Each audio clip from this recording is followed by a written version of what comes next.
है तो फिर मर। अब देख ये तेरी तलवार, ये मेरी तलवार जो है वो तेरे सिर से धड़ को अलग करेगी। अब तो मरने के लिए तैयार हो जा। तो मारीच ने देखा कि इस समय रावण जो है वो खूंखार हो चुका है, तलवार हाथ में ले ली है। उभय भांति देखा दो मरना, इधर भी मौत है उधर भी मौत है। बात को मानूंगा तो भी मरना है, नहीं मानूंगा तो भी मरना है। अगर बात मान ली रावण की तो राम जी के बाण से मरूंगा, और बात नहीं मानी तो रावण की तलवार से मारा जाऊंगा। मरण तो दोनों की तरफ अब बैठ गया है। अरे विधाता तेरी लीला बड़ी अपरंपार है। आज मैंने देख लिया कि तो अब मुझे ले जाने के लिए तैयार बैठा है, लेकिन यहां पर मारीच की बुद्धिमानी देखिए। मारीच ने बड़ी गहनता से विचार किया। मारीच चुपचाप आंखें मूंद करके बैठ गया। रावण ने कहा, रे भाई बोल, अब उत्तर क्यों नहीं दे रहा है? अजी महाराज ठहर जाइए जरा। अरे फांसी के मुलजिम को भी कुछ 10 मिनट तो मिल ही जाते हैं, मुझे सोच लेने दीजिए। आखिर कोई मरना है तो मखौल थोड़ा है। तो रावण ने कहा, रे पापी तो मरना है तो सीधी तरह से मर। हाँ हाँ महाराज, मैं यही तो सोच रहा हूं कि मरना तो निश्चित है, लेकिन सीधी तरह से मैं कैसे मरूं? मारीच की अंतरात्मा ने, मारीच की बुद्धि ने यह निर्णय दिया कि भाई मरना है तो राम जी के बाण से मर, क्योंकि उस मरण में भी, उस मृत्यु में भी तेरा उद्धार हो जाएगा। इस पापी के हाथ से मरेगा तो इस पापी के हाथ से मर करके फिर से तू नरकगामी बन जाएगा। आखिरकार मारीच ने लंकापति रावण की बात जो थी वो मान ली, और वही मारीच जो था वो वहां पर स्वर्णमयी भेष बना करके एक हिरण मृग बन करके वहां पर गया था। मीठी प्यारी सी चाल चलते हुए वो पंचवटी की कुटिया के बीच में जाकर के पहुंचा। यहां पर नारी के हठ की भी बात आती है। देवी जानकी जी ने प्रभु श्री राम जी से निवेदन किया, अरे प्रभु कितना सुंदर हिरण यहाँ पर घूम रहा है। देवी ये जंगली जीव है, ये अपनी मौज मस्ती में घूम रहा है, लेकिन सरकार मुझे पकड़ के तो ला दो। भगवान श्री राम जी अपने हृदय में मुस्कुराए, अपने मन में सोचने लगे, हे सीता तुम भी सत्य कहती हो, जिस हेतु हमने अवतार लिया है अब उस लीला को आगे बढ़ाने का समय जो है वो आ गया है। प्रभु श्री राम जी ने यहां पर सीता को समझाया, देवी इस बेचारे बेकसूर जीव को हम पकड़ के कहां रखेंगे? नहीं नहीं स्वामी, मैं इसको हरी हरी घास खिलाऊंगी, मैं इसको पालूंगी पोसूंगी, मैं इसे अपना जी बहलाऊंगी, और अगर जिंदा हाथ में नहीं आया तो भी इसकी छाल को अपनी कुटिया में मैं सजाऊंगी। इसलिए जो भी हो सके, चाहे इसको जिंदा पकड़िए या इसे मरा हुआ यहाँ पर ले आइए, लेकिन ये हिरण जो है वो पकड़ करके लाइए। प्रभु श्री राम जी उठे, उन्होंने कहा, अच्छा वर देवी, क्योंकि वो जानते हैं कि जब मैं कुटिया में लौट करके आऊंगा तो सीता यहाँ पर नहीं होगी। लेकिन भगवान श्री राम जी ने लक्ष्मण जी को वहां पर प्रहरी बन करके ये सचेत किया, अरे लक्ष्मण सावधानी से रहना, क्योंकि ये जंगल जो है वो सारा दैत्यों से असुरों से भरा हुआ है। मैं जा रहा हूं, लेकिन तुम सतर्क होकर के रहना, सावधानी से रहना, क्योंकि ये कोई हमारे साथ जरूर षड्यंत्र हो रहा है। सोने जैसा हिरण ना तो कभी हुआ ना कभी होगा, क्योंकि भगवान तो जानते हैं कि ये राक्षसों की चाल है। भगवान को ये सब पता पहले ही है। तो प्रभु श्री राम जो थे वो वहां पर चले, लेकिन लक्ष्मण जी को ये आज्ञा दे गए कि लक्ष्मण जब तक हम लौटे नहीं कुटिया में, तब तक तुम यहाँ पर सीता को अकेली छोड़ करके कहीं पर मत जाना। अपनी प्रत्यंचा पर लक्ष्मण जी बाण को चढ़ा करके वहां पर घुटने के बल पर बैठ करके वो वहां पर प्रहरी बन करके बैठे को। भला जिस देवी के प्रहरी लक्ष्मण को, वहां पर उसका बाल बांका क्यों हो सकता है? उधर जंगल में जाकर के भगवान श्री राम जी ने मारीच के ऊपर बाण मारा था। अरे मरते मरते तो भी मारीच ने अपना धर्म जो था वो निभाया। अरे लक्ष्मण जल्दी आओ, मेरे प्राण बचाओ। मारीच ने वहां पर वो कर्म जो था वो पूरा किया, लेकिन यहां पर देवी जानकी जी ने लक्ष्मण जी को कहा, अरे लक्ष्मण जाइए, तुम्हारे भाई पर कोई संकट आ गया है, इसलिए तुम शीघ्र चले जाइए। नहीं माते, मैं आपको छोड़ करके नहीं जा सकता हूं। मेरे भ्राता का नाम ही दुख भंजन है, दुखों का नाम उनसे दूर हो जाता है जो मेरे भाई का नाम जपता है। अरे राम का नाम जो है वो संकट को दूर करने वाला है, फिर राम जी के ऊपर संकट? नहीं माता, ये बात कदापि नहीं हो सकती है। और दूसरी बात ये है कि मैं आपको अकेली छोड़ करके यहां से कहीं नहीं जा सकता। ये बड़े भ्राता जी की मेरे लिए आज्ञा है। लेकिन उस समय सीता जी की ठोकरें जो थी वो लक्ष्मण के हृदय के बीच में मानो तीखे तीरों की तरह करके चुभी थी। अरे हाँ हाँ लक्ष्मण, आज मैं समझी। देखो यहां भी भगवती शारदा ने सीता की मति फेर दी। अरे हाँ लक्ष्मण, आज मैं समझी। मैं जानती थी कि तू सेवक के बहाने जंगलों के बीच में क्यों आया था। वास्तव में तेरी दृष्टि मेरी तरफ रहती है, तो मुझे हथियाना चाहता है। अरे लक्ष्मण, तेरी नियत का मुझे आज पता चला। इधर भाई अपनी सहायता के लिए बुलाए और उधर लक्ष्मण जो है वो बैठा रहे। लेकिन लक्ष्मण जी ने हाथ जोड़ करके आंखों से आंसू निकाल करके कहा, हे माते, 13 साल चरणों की सेवा करने के लिए आज मुझे उसका ये फल आपने दिया। फूट फूट करके शेष अवतार लक्ष्मण जो थे वो वहां पर रो पड़े। माता, मुझे क्षमा करना कि आप मुझे इसी तहन्ने को मारने के लिए अपने साथ जंगल के बीच में ले आई थी। अरे जिस लक्ष्मण जी ने 14 साल रह करके सीता के केवल चरणों के दर्शन किए, मुख की उसकी दृष्टि जो थी वो गई ही नहीं। कैसा भाईचारा, अपनी भाभी के साथ किस प्रकार का धर्म जो है वो लक्ष्मण जी ने निभाया। लेकिन जब सीता जी का शब्द बाण चोट जो थी वो लक्ष्मण जी के हृदय में लगी, तो उस ताप को लक्ष्मण सहन नहीं कर सके थे। अवश्य कि आज कोई होनहार सिर पर आकर के खड़ी हो चुकी है, लेकिन चलते चलते लक्ष्मण जी ने पंचवटी की कुटिया को ऊंचे ऊंचे वृक्षों से, पशु पक्षियों से ये प्रार्थना की थी, अरे वन वृक्षों, मेरे ऊपर किसी तरह का लांछन आए, तुम मेरे साक्षी बन जाना। मैं अपनी इच्छा से नहीं जा रहा हूं, मैं तो माता सीता की आज्ञा से ही यहां से जा रहा हूं। मेरी मां की रक्षा तुमने यहां पर करना। मैं तुम्हारे हवाले अपने हृदय की देवी को, जिनके चरणों में मैं अपनी सदा की दृष्टि रखता हूं, मैं अपनी माता सीता को मैं तुम्हारे पास सौंप करके मैं जा रहा हूं। हे पंचवटी की कुटिया, तुम मेरी मां की रक्षा करना। जब तक मैं लौट करके नहीं आऊं तब तक तुम ही देवी सीता जी के रक्षक बन करके रहना। लक्ष्मण उठे, लेकिन फिर भी लक्ष्मण जी को मन के बीच में यह आभास हो गया कि ये कहीं राक्षसों की चाल तो नहीं।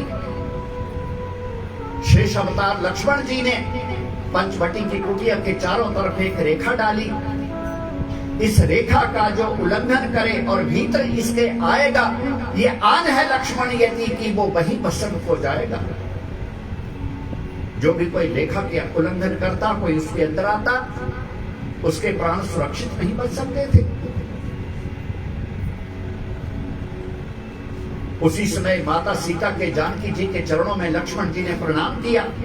अच्छा माते, फिर भी इतनी कृपा करना कि इस रेखा का उल्लंघन मत करना, इससे बाहर मत निकलना, इसके अंदर रहोगी तो तुम्हारा बाल बांका भी नहीं खो सकता है। देवी सीता वहां पर बैठी हुई थी, लेकिन लक्ष्मण जी को नहीं चाहते हुए भी जाना पड़ा। इधर तो दूर जंगल में जाके पहुंच गए, वहां पर प्रभु श्री राम जी मिले, लेकिन लक्ष्मण को अपने पास आता हुआ देख करके श्री राम जी के मन में भी संदेह हो गया। अरे अरे लक्ष्मण, तुम यहां पर? लक्ष्मण ने कहा, हां भ्राता, आपने ही तो बुलाया। मैंने? अरे हमने कब बुलाया? अरे ये आपके ही शब्द थे कि हे लक्ष्मण आओ, मेरे प्राण बचाओ। प्रभु श्री राम जी ने कहा, हे लक्ष्मण, मेरे मन के बीच में जो शंका थी, वो शंका जो है वो अब पूरी होती दिख रही है। ये अवश्य कि हम किसी राक्षस की चाल के बीच में आप फंस गए हैं, और इस प्रकार से तुम्हारा भी अपराध नहीं, क्योंकि अब मेरा मन ये मानता है कि देवी सीता जो है वो उस कुटिया के बीच में अब सुरक्षित नहीं होगी। इस प्रकार से लंकापति रावण जो था वो पीछे से उसने एक योगी का भेष बना करके देवी सीता जी का हरण जो था वो कर लिया था। ये विषय अलग है। रावण ने एक योगी का भेष बनाया, लेकिन पहले रावण ने सीता जी के चरणों में उसमें प्रणाम भी किया।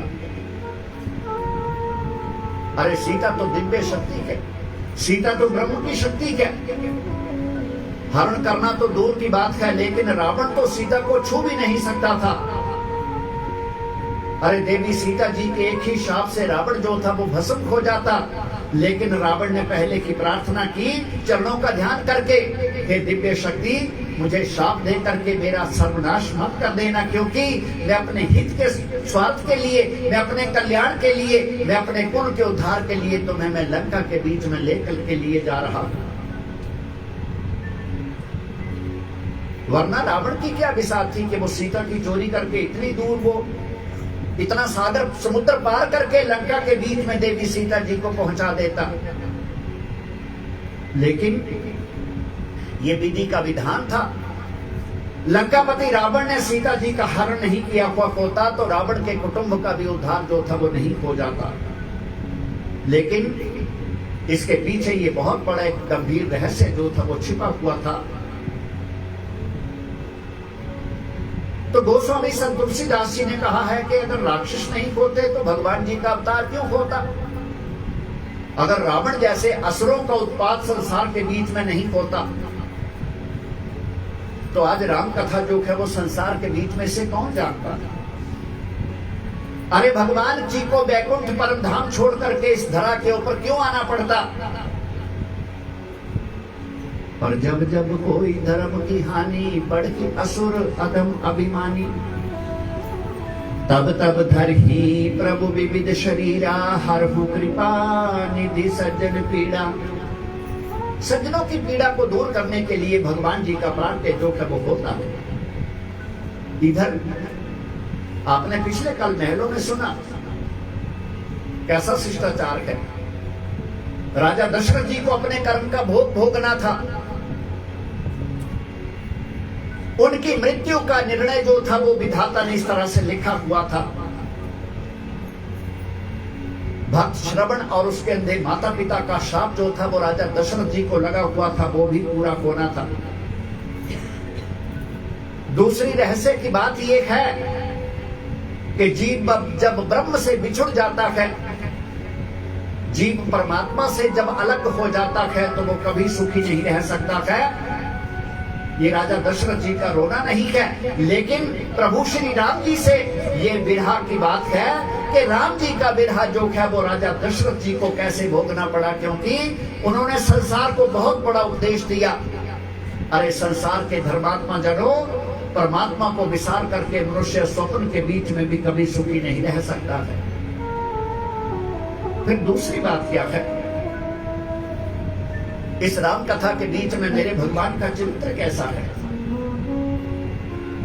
राजा दशरथ के घर में 3 देवियां हैं जिनको रानियों के रूप में जाना जाता है।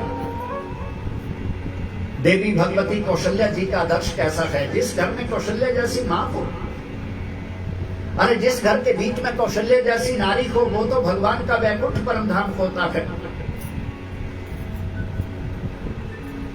कहने को तो कौशल्या जी भी कह सकती थी कि अरे पुत्र तुम वन में मत जाओ।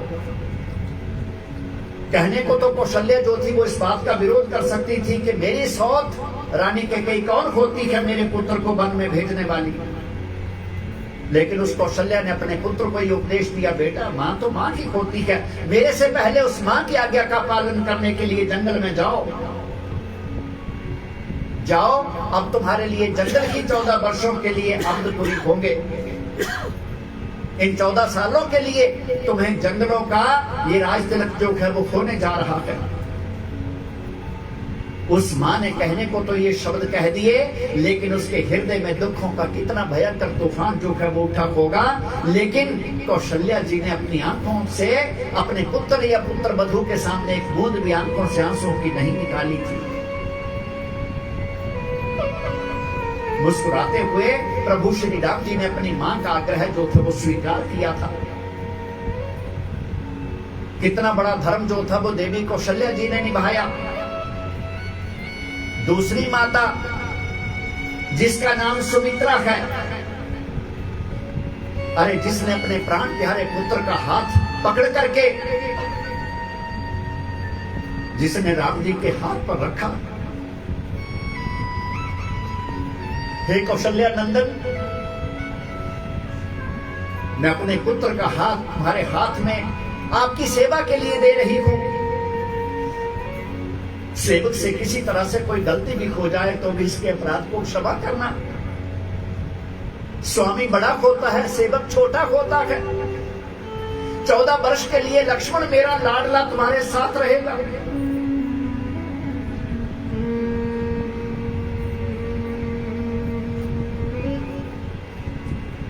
सेवा भाव में किसी तरह से कोई कमी रह जाए तो भी इसके दोष को मत देखना। प्यारे पुत्र राम,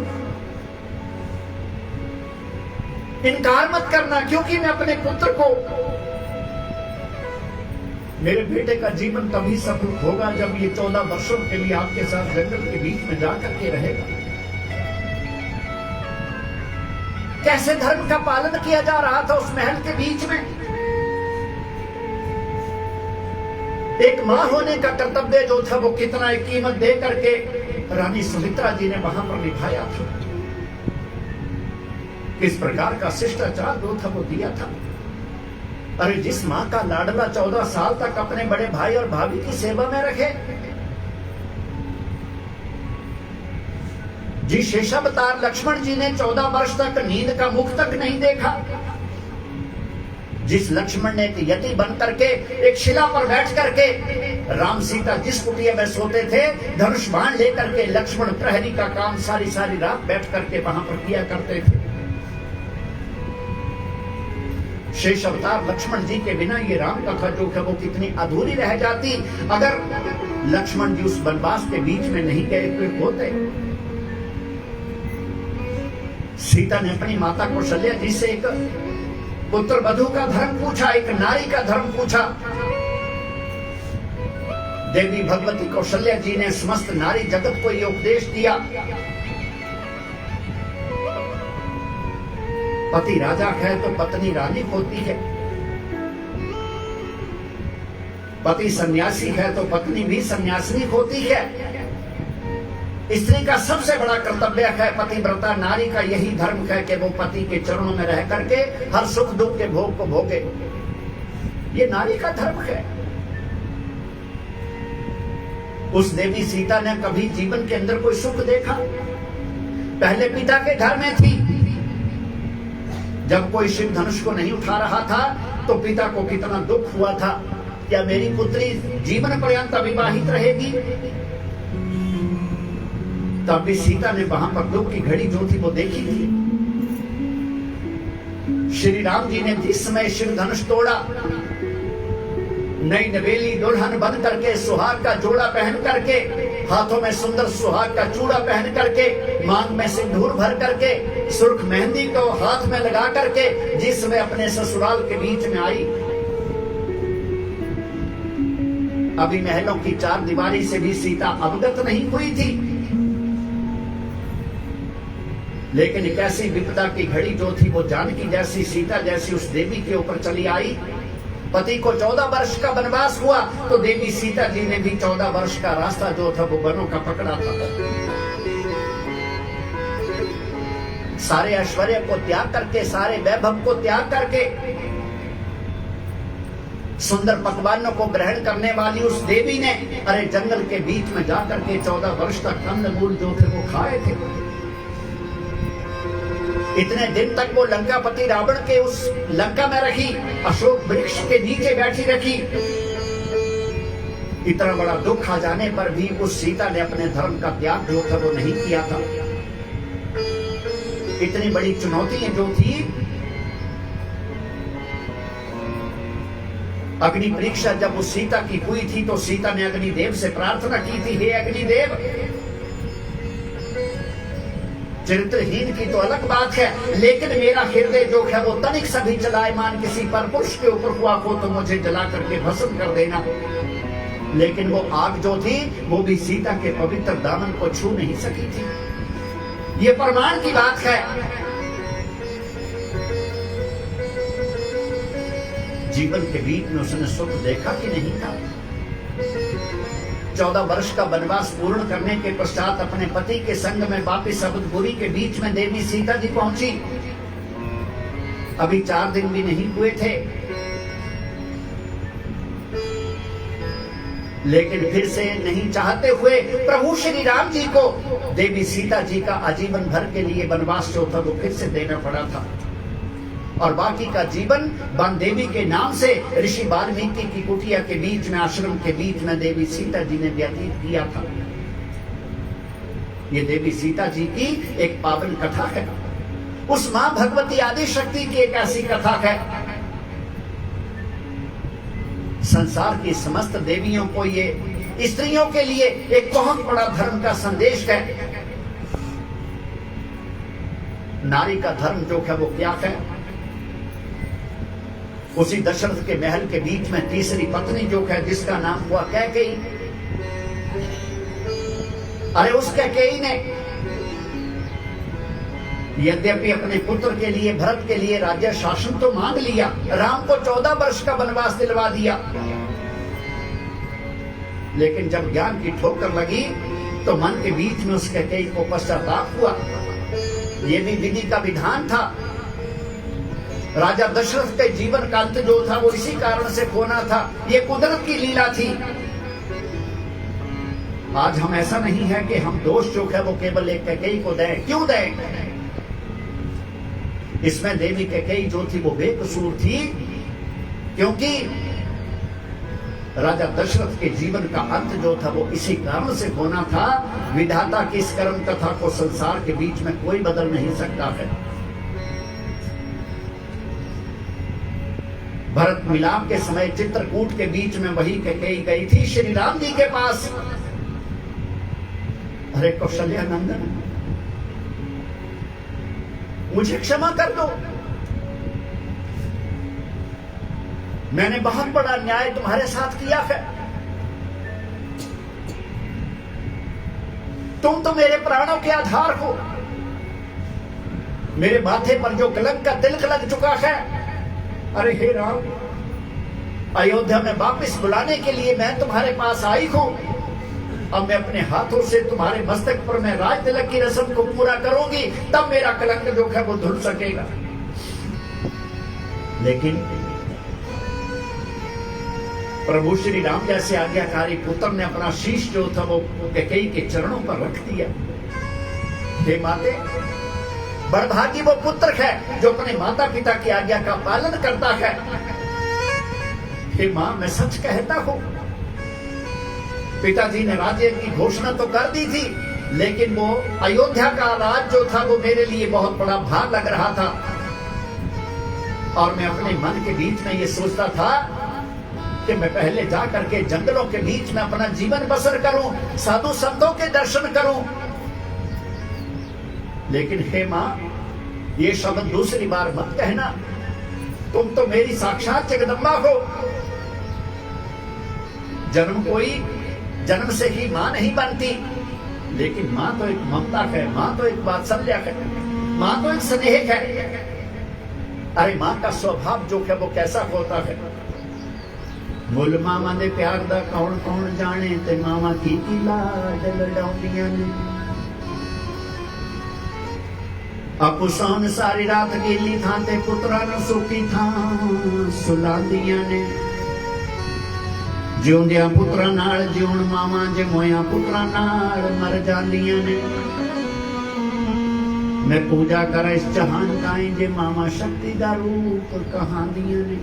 मां एक ममता का नाम है, वात्सल्य का नाम है। बड़भागी वो बेटा है जिसको मां की सेवा करने का एक अवसर जो है वो प्राप्त होता है। अरे माँ बाप के चरणों में ही चारों धाम होते हैं। पिता कैसे भी हो, मां कैसी भी हो, इससे बड़ी शिक्षा क्या हो सकती है। जिस मां ने राम जी को देश निकाला दिया, 14 वर्ष तक जंगलों की खाक छनवाई, लेकिन उस राम ने अपनी माता को किस प्रकार से आदर और सम्मान का दर्जा जो है वो दिया है। आज हमारे शास्त्रों के बीच में उस राम के हृदय की ऐसी कथा जो है वो जगह जगह पर सुनने में प्राप्त होती है। 14 वर्ष जंगलों के बीच में जाकर के व्यतीत किए। 14 वर्ष के पश्चात प्रभु श्री राम जी लक्ष्मण सीता सहित जब अवधपुरी में वापस लौटे थे, तो सबसे पहले अपना मस्तक जो था वो प्रभु श्री राम जी ने कौशल्य कैकेयी जी के चरणों पर ही वहां पर रखा था। इसी प्रकार से मंगल भवन अमंगल प्रभु सो दशरथ अजर बिहारी। राम नाम कलि अभिमत गाथा, नित मर लोक लोक पितुमाता। अब जहाँ जहाँ राम निवासो, तहाँ दिवसो जहाँ भानु प्रकाशो। ज्यों मैं सिय रामो बन जाहि, अवध तुम्हारे का जो कुछ नाही। गुरु भी तुम्हारो बंधु गुर साई, सेई सकल प्राण की नाई। श्री राम जय राम जय जय राम, बोलो श्री राम जय राम जय जय राम। मेरे श्री राम जय राम जय जय राम, गाओ श्री राम जय राम जय जय राम। श्री राम जय राम जय जय राम, श्री राम जय राम जय राम। कैसा शिष्टाचार हो रहा। राजा दशरथ ने वृद्ध मंत्री सुमंत के कान में ये शब्द कहे, अरे सुमंत तुम जाओ, तुम्हें 2-4 दिन के लिए जंगल में रुकना भी पड़े, लेकिन जैसे भी हो सके समझा बुझा करके मेरे प्राण प्यारे राम को लक्ष्मण करो और देवी सीता को फिर वापस लाना। मैं तब तक जिंदा रहूंगा, मैं तब तक अपने प्राणों का नहीं त्याग करूंगा। लेकिन हे सुमंत, तुम बुद्धिमान हो, तुम धर्मात्मा हो। अरे सारी अवधपुरी के बीच में, घर घर के बीच में हाहाकार मच गया था।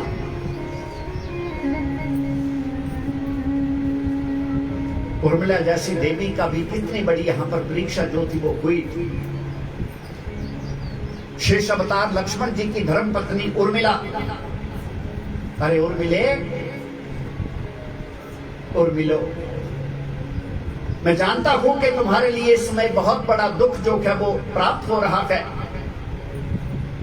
तुम 14 वर्षों के लिए पति का बिछोड़ा जो है वो किस प्रकार से सहन करोगी। लक्ष्मण जी ने अपनी पत्नी की भी यहां पर बहुत बड़ी परीक्षा ली। अरे देवी उर्मिला, तुम भी चाहो तो मेरे साथ वन के बीच में चल सकती हो। शेष अवतार लक्ष्मण जी की बहुत बड़ी अपनी नारी की अपनी पत्नी की परीक्षा थी।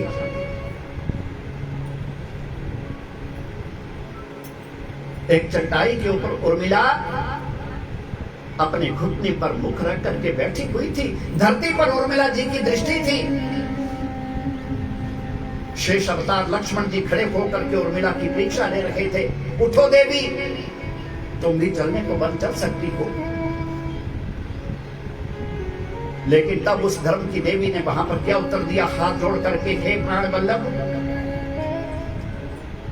आप जिस सेवा के लिए वन के बीच में जा रहे हैं, तो सेवक का यह धर्म नहीं होता कि वो अपनी पत्नी को भी अपने संग में लेकर के चला जाए। अगर मैं आपके साथ जाऊंगी तो आपके सेवा धर्म के बीच में बहुत बड़ी बाधा उत्पन्न होगी। एक सेवक का अधिकार ये नहीं होता कि वो अपनी सुख सुविधा जो है वो साथ में लेके जाए। इसलिए स्वामी 14 वर्षों के लिए जंगल के बीच में जाइए। बड़े भ्राता को पिता का दर्जा और भाभी सीता को मां का दर्जा देना। अगर 14 वर्ष तुमने ये धर्म पूरा कर लिया तो मेरा भी जीवन स्वामी धन्य हो जाएगा, क्योंकि नारी तो पुरुष की अर्धांगिनी होती है। आपके उस पुण्य का अंश जो है वो मुझे भी प्राप्त हो जाएगा। इसलिए हे स्वामी जाइए, ईश्वर आपको शक्ति प्रदान करे। मैं 14 वर्षों के लिए, मैं आपकी दीर्घायु के लिए मैं भगवान का भजन करती रहूंगी। आप जाइए। लक्ष्मण जी को शक्ति किसने प्रदान की? अर्धांगिनी उर्मिला जी ने। लक्ष्मण जी उसमें मुस्कुराए, धन्य हो देवी। लक्ष्मण जी ने मन में सोचा कि देवी, अरे जिस सुंदर चरित्र वाली नारी तुम्हारे जैसी देवी जिस घर में हो, कैसी वो पावन गृहस्थी थी। सुमित्रा जैसी मां हो, उर्मिला जैसी पत्नी हो, उस मनुष्य के भाग्य का कितना बड़ा ठिकाना जो है वो क्या हो सकता है। पुत्रवती युवती जग सोई, रघुपति भगत जासु सुत होई। न तरु बांझ भली बाधी बियानी, राम विमुख सुत हित जानी। तुम्हारी भाग रामो बन जाही, दूसरे गीत तात कछु सकल सुकृत करे बड़े फल राम सिय पद सहज से श्री राम जय राम जय जय राम, बोलो श्री राम जय राम जय जय राम, मेरे श्री राम जय राम जय जय राम, गाओ श्री राम जय राम जय जय राम, श्री राम जय राम जय जय राम, श्री राम जय राम जय राम।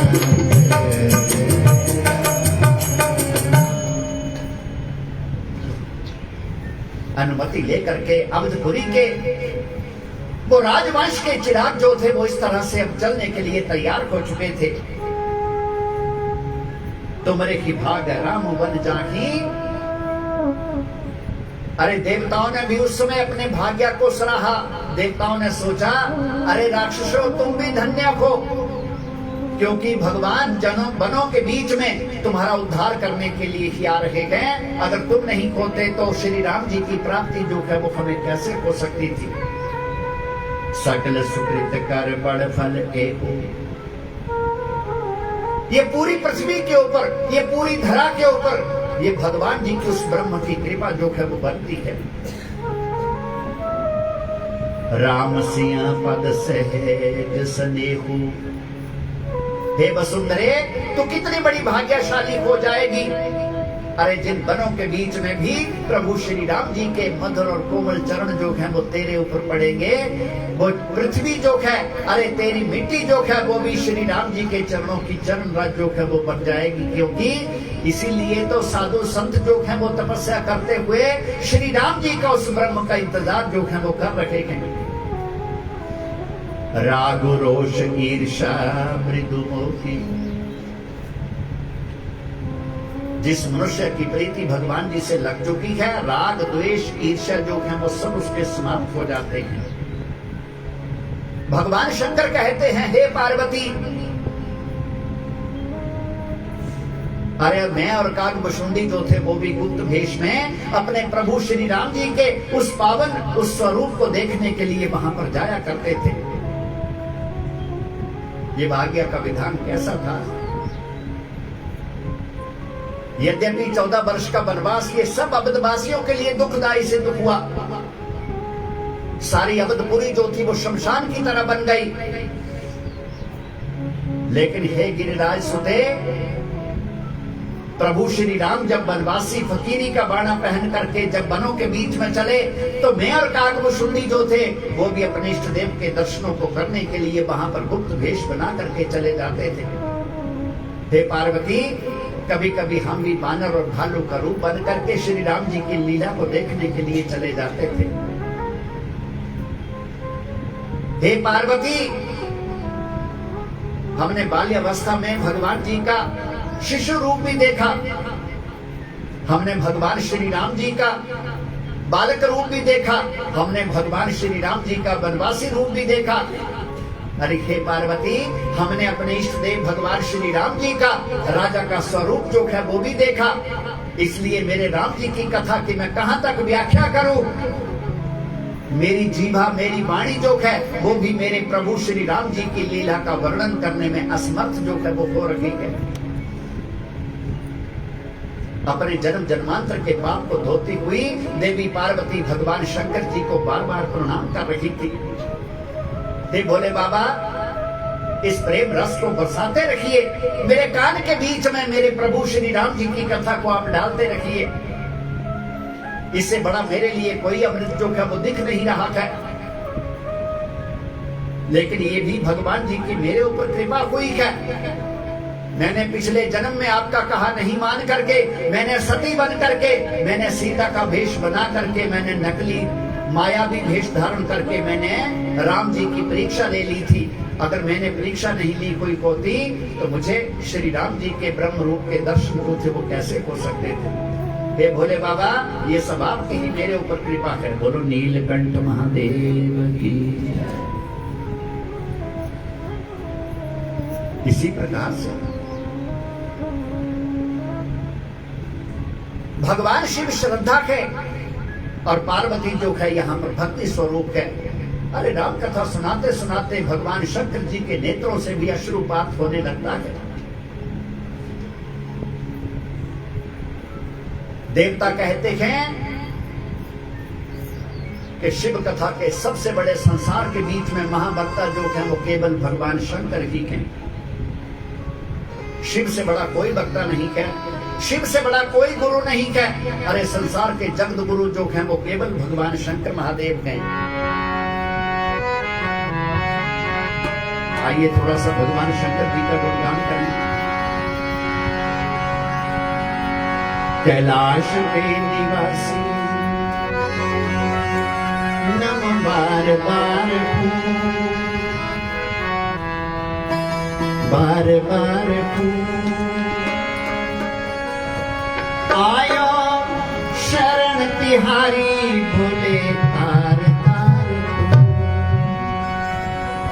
तार तार तू बोले तार तार तू बोले तार तार तू बोले तार तार तू बोले तार तार तू बोले तार तार तू कैलाश के निवासी नमो बार बार हूँ कैलाश के निवासी नमो बार बार हूँ आयो शरण तिहारी बोले तार तार तू आयो शरण तिहारी तार तार तू कैलाश के निवासी नमो बार बार हूँ कैलाश के निवासी नमो बार बार हूँ आयो शरण तिहारी बोले तार तार तू आयो शरण तिहारी बोले तार तार तू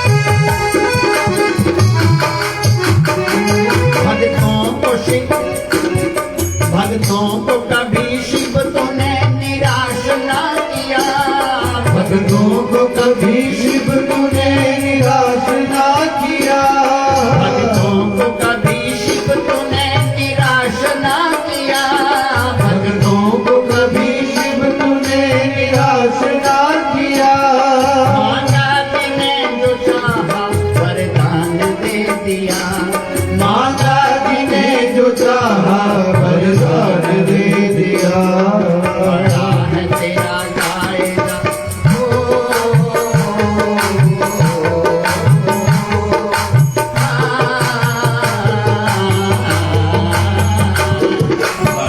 है तेरा गायेगा बड़ा दातार तू बड़ा है तेरा गायेगा बड़ा दातार तू आयो शरण तिहारी बोले तार तार तू आयो शरण तिहारी बोले तार तार तू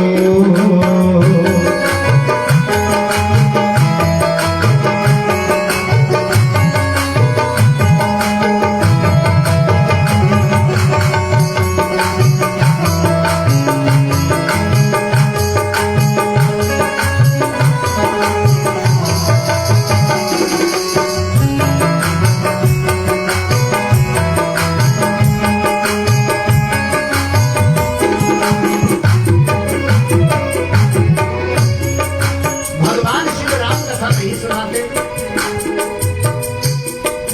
आज हम राम कथा से वंचित रह जाते आदि वक्ता तो देवों के देव महादेव है नीलकंठ महादेव है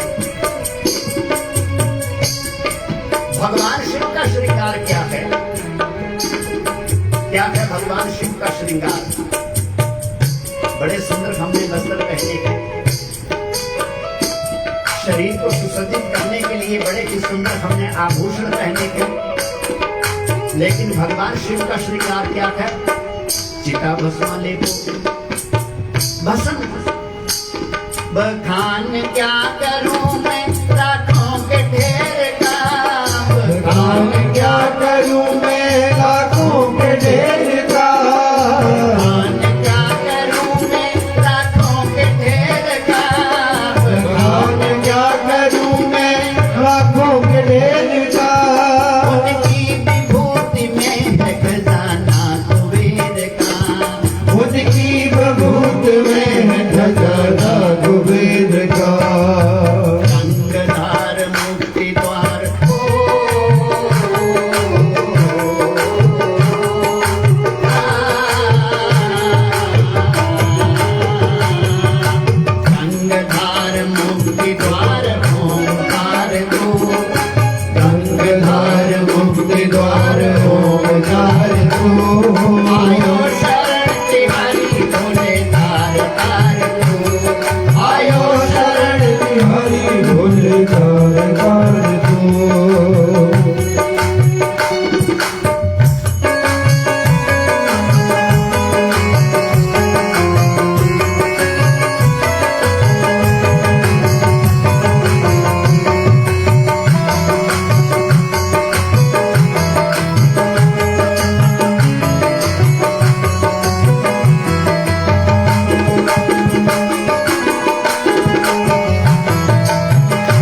जैसी जिसकी इच्छा हुई भगवान जी ने तुरंत उसे वही दे दिया।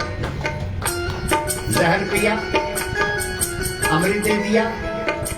बोले बाबा जी ने अपने पास रखा कि क्या करें। बस सवारी के लिए बुढ़ा सा बैल है, गले में पहनने के लिए हार जो है वो भी सर्पों के हैं। घर तक भी अपने लिए नहीं बनाया, रहने के लिए कौन सा कैलाश शिखर नियुक्त किया। मृगशाला से अपना बदन ढका। अरे जिन्होंने भूत प्रेतों के बीच में अपना जीवन जो है वो व्यतीत किया, क्या प्रमाण हम दें कि भगवान जी ने हमें क्या कुछ नहीं दिया। क्या क्या नहीं दिया, हम क्या प्रमाण दें। क्या क्या नहीं दिया, हम क्या प्रमाण दें। क्या क्या नहीं दिया, हम क्या प्रमाण दें। क्या क्या नहीं दिया, हम क्या प्रमाण दें। ये राम कथा पार्वती को नहीं सुनाई होती तो आज हमारे बीच में राम कथा कैसे आती। आज जन जन का उद्धार कैसे होता। क्या क्या नहीं दिया, हम क्या प्रमाण दें। क्या क्या नहीं दिया, हम क्या प्रमाण दें। बस गए तीनों लोक शंभु तेरे नाम से। बस गए तीनों लोक शंभु तेरे नाम से। जहर पिया, जीवन दिया।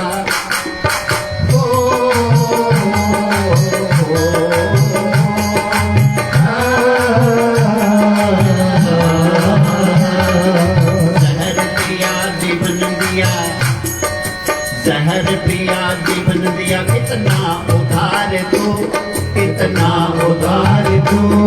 आयो शरण तिहारी बोले तार तार तू। आयो शरण तिहारी बोले तार तार तू। हरि बोलो।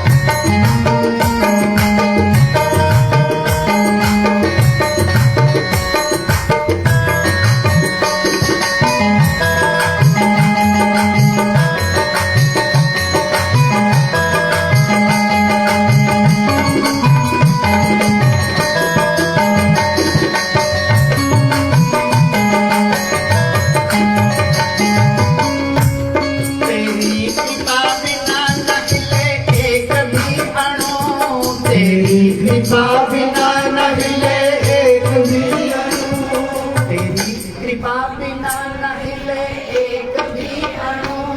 तेरी कृपा बिना न हिले एक भी अणु। लेते हैं श्वास तेरी दया से तनु तनु। लेते हैं श्वास तेरी। शंकर महादेव जी ने विष का पान किया, जहर पिया। अरे कण से नीचे उतार के ले जाते तो भी सृष्टि का सर्वनाश हो जाता। अगर भोले बाबा जी के उदर में वो जहर चला जाता तो आज सृष्टि नाम की कोई जगह नहीं होती। लेकिन जहर को लेने के लिए भी कोई तैयार नहीं था। सागर ने मना कर दिया, वृक्षों ने मना कर दिया, जीवों ने मना कर दिया, देवताओं ने मना कर दिया, असुरों ने मना कर दिया। फिर उस विष को, इतने भयंकर जहर को रखा कहाँ जाए। तेरी कृपा बिना न हिले एक भी अणु। तेरी कृपा बिना न हिले एक भी अणु। लेते हैं श्वास तेरी दया से तनु तनु। लेते हैं श्वास तेरी दया से तनु तनु। कहे दास एक बार, कहे दास एक बार, कहे दास एक बार। मुझको निहार तू, मुझको निहार तू, मुझको निहार तू। आयो शरण तिहारी बोले तार तार तू। आयो शरण तिहारी बोले तार तार तू। कैलाश के निवासी नमो बार बार तू। कैलाश के निवासी